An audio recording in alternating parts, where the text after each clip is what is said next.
ধান গাছে আছে, সেই ধান কাটতে না পেরে সেইখানে আবার গাছ হয়ে গেছে। ভাই চাষি ভাইরা এত কষ্ট করে ধানগুলো করেছে, ধানগুলো সব কল হয়ে গেছে। এই ধানের ভাত আর খাওয়া যাবে না। চাষির জীবনটা দেখো কত কষ্টের, দুঃখের। এত টাকা খরচা করে ধান কেটেছে, বৃষ্টির পানিতে সব নষ্ট হয়ে গেছে। এখন কি করবে বলো চাষি ভাই?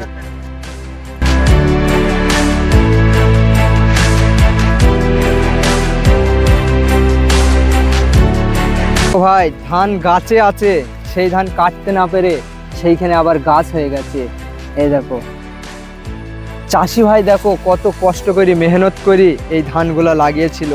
এই দেখো প্রত্যেকটা ধানে এই দেখো কত বড় বড় গাছ হয়ে গেছে। চাষিদের মানে এত মেহনত করে, দিন রাত মেহনত করি ধানটা করেছে। হয়তো তার বাচ্চারা সবাই খাবে, এই জন্যে কত মেহনত করেছে। হয়তো কিছু টাকা পয়সা হবে, এইগুলা বেচে সে একটু ভালোভাবে থাকতে পারবে। তুমি এখানে দেখতে পারো প্রত্যেকটা গাছ সব কল হয়ে গেছে, আবার নতুন গাছ বেনে গেছে। সবাইকে বলছি ভিডিওটা শেয়ার করুন, যেন সবাই দেখে, সবাই যেন চাষিদের কথা একটু ভাবে। চাষিদের যেন এত ক্ষয়ক্ষতি হচ্ছে, সবাই যেন এদের কথাগুলো ভাবে। এই দেখো প্রত্যেকটা ধান দেখো, এই দেখো বড় বড় গাছ হয়ে গেছে।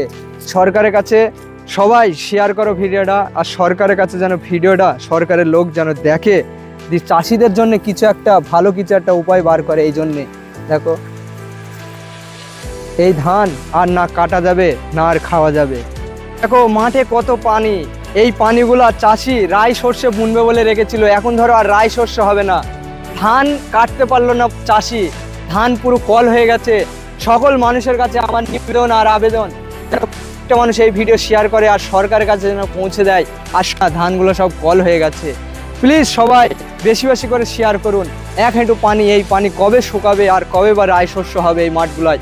দেখো ওই পাশের জমিতেও দেখতে পারো, প্রত্যেকটা জমিতে পুরো পানি ভরে গেছে। চাষির প্রত্যেকটা বছর লস হচ্ছে, এত পানি ভরে যাচ্ছে মাঠে। সরকারকে যেন কিছু একটা করে চাষিদের জন্য। বারবার বছরের পর বছর চাষি কিছু চাষ করতে পারছে না, কি করবে চাষি?